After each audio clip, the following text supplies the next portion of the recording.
पाकिस्तान और बांग्लादेश दो ऐसे मुल्क हैं जो निकले भारत से ही हैं, लेकिन दोनों के क्या हाल हो गए हैं ये पूरी दुनिया देख रही है। दोनों का काम सिर्फ मांगने से चल रहा है। दोनों के पास पैसा नहीं है, कर्जा चढ़ा हुआ है, उधारी है और आवाम के खाने के लाले पड़े हुए हैं। और इसकी वजह सिर्फ यही है कि इन दोनों ही मुल्कों ने सिर्फ अपनी जिहादी सोच पर ध्यान दिया। इसकी वजह से इनकी ये बर्बादी हो रही है और हद तो अब ये हो गई कि बांग्लादेश ने पाकिस्तान को ही अरबों डॉलर का उनसे ही मुआवजा मांग लिया है। पाकिस्तान के खुद के खाने के लाले हैं, वो बांग्लादेश को ये पैसा कहां से देगा? रिपोर्ट देखिए।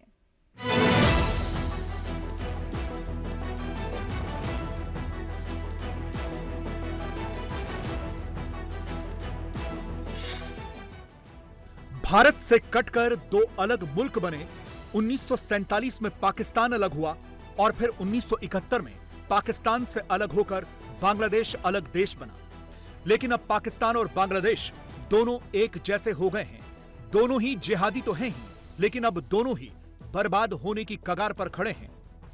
पाकिस्तान दुनिया से अपने सर्वाइवल के लिए भीख मांग रहा है, तो बांग्लादेश पाकिस्तान से ही 1971 के मुआवजे के नाम पर पैसा मांग रहा है। वो भी कोई मिलियन 2 मिलियन डॉलर्स नहीं, बल्कि 4.52 अरब डॉलर यानी 38,600 करोड़ रुपए। यह है पाकिस्तान की विदेश सचिव आमना बलोच, जिनकी कल ढाका में बांग्लादेश के चीफ एडवाइजर मोहम्मद यूनुस से मुलाकात हुई। वो 2 दिन के लिए बांग्लादेश के दौरे पर गई हैं। 15 साल में पहली बार पाकिस्तान और बांग्लादेश के बीच बातचीत हो रही है। दोनों विदेश सचिवों की ढाका में मुलाकात हुई और इस मुलाकात में ऐसी बातें हुई हैं जिनसे पता चलता है कि बांग्लादेश की आर्थिक हालत कितनी खराब है। इस मुलाकात में बांग्लादेश ने कहा है कि जब दोनों देश एक थे, पाकिस्तान तब की संयुक्त संपत्ति से बांग्लादेश के हिस्से के 4.52 अरब डॉलर का भुगतान करे। जितना पैसा पाकिस्तान बांग्लादेश से मांग रहा है, यह उसके मौजूदा विदेशी मुद्रा भंडार का आधा हिस्सा है। इस वक्त पाकिस्तान का विदेशी मुद्रा भंडार सिर्फ 10.57 अरब डॉलर्स का है और इसमें से भी 4.5 अरब डॉलर्स बांग्लादेश मांग रहा है। यही नहीं, बांग्लादेश की तरफ से यह भी डिमांड की गई है कि 1970 में आए चक्रवात में विदेशी मदद के तौर पर तब जो 200 मिलियन डॉलर्स मिले थे, उसका भी भुगतान पाकिस्तान उन्हें करे। पाकिस्तान की खुद की हालत खराब है, वो कहां से बांग्लादेश को ये पैसे चुकाएगा? और अगर पाकिस्तान के पास पैसे होते भी तो शायद ही वो बांग्लादेश को उसका हिस्सा देता। लेकिन सवाल यह है कि एक तरफ तो बांग्लादेश पाकिस्तान का खासम खास होने का दावा कर रहा है, पाकिस्तान को अपना भाई बता रहा है, तो फिर अचानक से बांग्लादेश ने पाकिस्तान से अपने 55 साल पुराने हिसाब के पैसे क्यों मांग लिए? इसका जवाब यह है कि बांग्लादेश की खुद की हालत खराब है। उसे साफ दिख रहा है कि उसके सर्वाइवल के लिए भी भारी जद्दोजहद चल रही है। वो इतनी बड़ी आबादी को कहां से खिलाएगा? क्योंकि अपनी कट्टरता और भारत से नफरत में मोहम्मद यूनुस ने बांग्लादेश को खतरे में डाल दिया है। पिछले महीने मोहम्मद यूनुस चीन की यात्रा पर गए थे और वहां अपने बड़बोलेपन में या चीन को खुश करने के लिए उन्होंने भारत से अपनी नफरत का इजहार कर दिया और एक ऐसा बयान दे दिया जिसने भारत और बांग्लादेश के पहले से बिगड़े हुए रिश्तों को और खराब कर दिया। 7 states of India, eastern part of India, called Seven Sisters. They are landlocked country, landlocked region of India. They have no way to reach out to the ocean. We are the only guardian of the ocean for all this region. So this opens up a huge possibility. So this could be an extension of the Chinese economy. Build things, produce things, market things, bring things to China, bring it out to the whole rest of the world. यानी चीन की जमीन पर बैठकर मोहम्मद यूनुस भारत के north east का सौदा करने लगे। अब यह तो भारत को रास नहीं आने वाला था, इसीलिए भारत की तरफ से बांग्लादेश को सबक सिखाने की ठानी गई और भारत ने बांग्लादेश पर एक इकोनॉमिक सर्जिकल स्ट्राइक कर दी। भारत ने बांग्लादेश को दी गई ट्रांसशिपमेंट सुविधा खत्म कर दी। आप भी लगातार यह खबर सुन रहे होंगे, लेकिन आपको इसका मतलब पता नहीं होगा इससे बांग्लादेश को कितना फायदा हो रहा था, और अब जब भारत ने यह सुविधा खत्म कर दी है तो उसे कितना नुकसान होगा। यह समझने के लिए सबसे पहले आप यह समझिए कि यह ट्रांसशिपमेंट फैसिलिटी क्या होती है। भारत की तरफ से जून 2020 में बांग्लादेश को यह सुविधा दी गई कि वो विदेश जाने वाले अपने निर्यात के लिए भारत की जमीन का इस्तेमाल कर सकता है। बांग्लादेश अपने निर्यात के लिए भारत के पोर्ट और एयरपोर्ट्स का इस्तेमाल कर सकता है।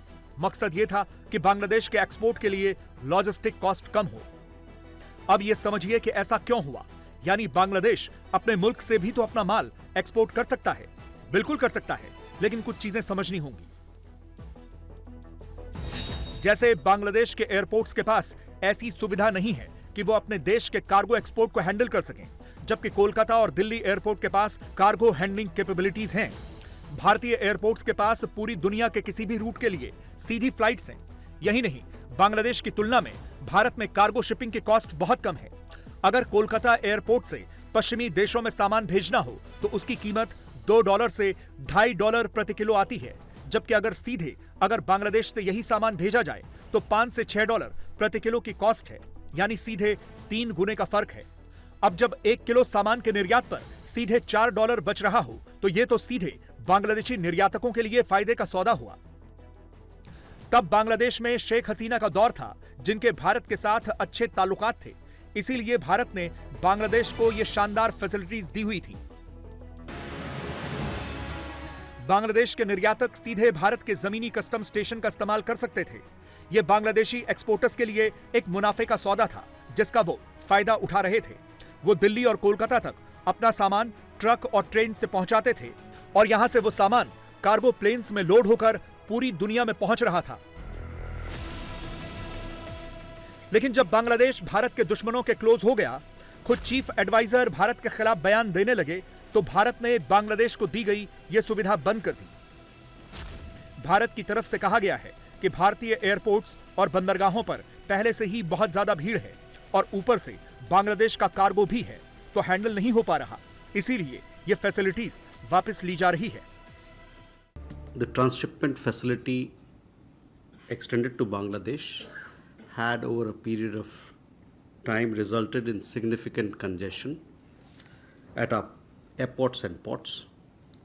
Logistical delays and higher costs were hindering our own exports and creating backlogs. The facility therefore has been withdrawn with effect from 8th April 2025. And let me clarify here, I saw some reports. These measures do not impact Bangladesh's exports to Nepal and Bhutan transiting through Indian territory. अब ये समझिए कि यह बांग्लादेश के लिए खराब खबर कैसे है। इससे बांग्लादेश को क्या फर्क पड़ेगा? बांग्लादेश के कुल निर्यात में 85% की हिस्सेदारी उसकी टेक्सटाइल यानी कि कपड़ा इंडस्ट्री की है। बांग्लादेश कुल $55 अरब का एक्सपोर्ट हर साल करता है और इसमें 85% कपड़ा है। पहले से ही बांग्लादेश का यह सेक्टर खराब चल रहा है। शेख हसीना के जाने के बाद 170 से ज्यादा फैक्ट्रियां पहले से ही बंद हो चुकी हैं। 40,000 से ज्यादा कामगारों को नौकरी से निकाला जा चुका है। अब ट्रंप ने भी टैरिफ का ऐलान कर दिया है, तो इसका बांग्लादेश पर और बुरा असर पड़ेगा। अब बांग्लादेश के पास यह ऑप्शन है कि वो अपना एक्सपोर्ट कोलंबो, मालदीव्स, दुबई या फिर पाकिस्तान भेजे और फिर वहां से डेस्टिनेशन पर भेजे। जाहिर सी बात है, इससे देरी तो होगी ही, इसकी कॉस्ट भी बढ़ जाएगी। वैश्विक कपड़ा बाजार में बांग्लादेश की क्षमता पर फर्क पड़ेगा और सीधा असर बांग्लादेश की अर्थव्यवस्था पर होगा।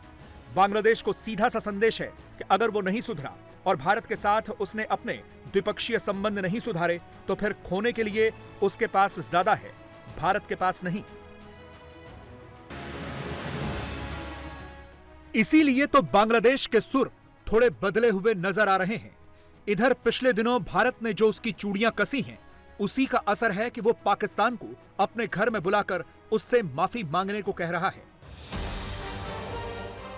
बांग्लादेश ने पाकिस्तान से 1971 के युद्ध में पाकिस्तानी सैनिकों के जुल्म सितम और नरसंहार के लिए माफी मांगने को कहा है। बांग्लादेश कहता है कि 1971 के युद्ध के दौरान पाकिस्तानी सैनिकों ने 30 लाख लोगों को मारा और 2 लाख से ज्यादा महिलाओं का रेप किया। पाकिस्तान इस दावे से इनकार करता है और पाकिस्तान ने कभी भी इसके लिए आधिकारिक तौर पर माफी नहीं मांगी है। लेकिन अब बांग्लादेश कह रहा है कि इसके लिए पाकिस्तान सार्वजनिक तौर पर माफी मांगे। পাকিস্তানের সাথে আগে যেমনটা বলেছি বিদ্যমান ঐতিহাসিকভাবে অমীমাংসিত বিষয়গুলো উত্থাপন করেছে, যেমন আটকে পড়া পাকিস্তানিদের প্রত্যাবাসন, অবিভাজিত সম্পদে বাংলাদেশের ন্যায্য হিস্সা প্রদান, 1970 সালের ঘূর্ণিঝড়ে ক্ষতিগ্রস্তদের জন্য প্রেরিত বিদেশি সাহায্যের অর্থ হস্তান্তর এবং 1971 সালে পাকিস্তানের তৎকালীন সশস্ত্র বাহিনী কর্তৃক সংঘটিত গণহত্যার জন্য আনুষ্ঠানিকভাবে ক্ষমা চাওয়া। विदेश सचिवों के इस मुलाकात के बाद पाकिस्तान की तरफ से कुछ भी नहीं कहा गया। हालांकि उनकी विदेश सचिव से जब सवाल पूछे गए तो वो बचती हुई नजर आई। Think about the meeting was successful, good enough. I'm happy to be in Dhaka. Thank you. That's it. Nothing more. How was the shopping yesterday? Lovely. Lovely. What did you buy? How was the specially? discussion? How was the discussion? Food was excellent. How about the food and the discussion? Very nice. Thank you. Thank you. Thank you. लेकिन यह बात सच है कि पाकिस्तान और बांग्लादेश एक दूसरे के करीब आ रहे हैं। यह बातचीत इसी दिशा में एक कदम और आगे बढ़ी है, क्योंकि शेख हसीना ने अपने दौर में पाकिस्तान को कभी मुंह नहीं लगाया, कभी संबंध नहीं रखे, क्योंकि वो पाकिस्तान की हकीकत जानती थी। लेकिन पिछले साल अगस्त में जब से शेख हसीना का तख्ता पलट हुआ है और मोहम्मद यूनुस के हाथों में बांग्लादेश की सत्ता आई है, बांग्लादेश और पाकिस्तान फिर से एक पेज पर आ गए हैं। मोहम्मद यूनुस कई बार पाकिस्तानी प्रधानमंत्री शहबाज शरीफ से मिल चुके हैं। इसी साल जनवरी में एक high level Bangladeshi military delegation भी पाकिस्तान जाकर वहां आर्मी चीफ आसिम मुनीर से मिल चुका है। फरवरी में पाकिस्तान की नेवी ने कराची के तट पर एक मल्टीनेशनल मैरीटाइम एक्सरसाइज ऑर्गेनाइज की थी, जिसमें बांग्लादेश की नेवी ने भी हिस्सा लिया था। पिछले कई वर्षों में पहली बार बांग्लादेश और पाकिस्तान के बीच सीधा व्यापार शुरू हुआ है।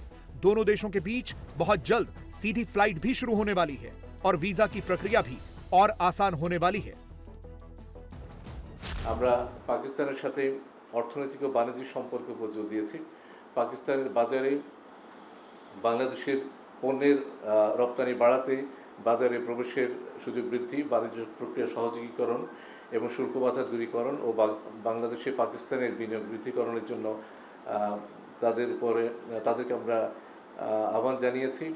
বাংলাদেশ ও পাকিস্তানের মধ্যে পরিবহন এবং যোগাযোগ ব্যবস্থার উন্নয়নের বিষয়ে আলোচনা হয়েছে। আপনারা জানেন যে সাম্প্রতিককালে দুদেশের মধ্যে সরাসরি শিপিং রুট চালু হয়েছে এবং সরাসরি ফ্লাইট পুনরায় চালু করার মাধ্যমে দুই দেশের জনগণের মধ্যে যোগাযোগ এবং ব্যবসা বাণিজ্য বৃদ্ধির বিষয়টিও আজকের আলোচনায় স্থান পেয়েছে। আমরা আশা করছি যে খুব শীঘ্রই দুই দেশের মধ্যে সরাসরি ফ্লাইট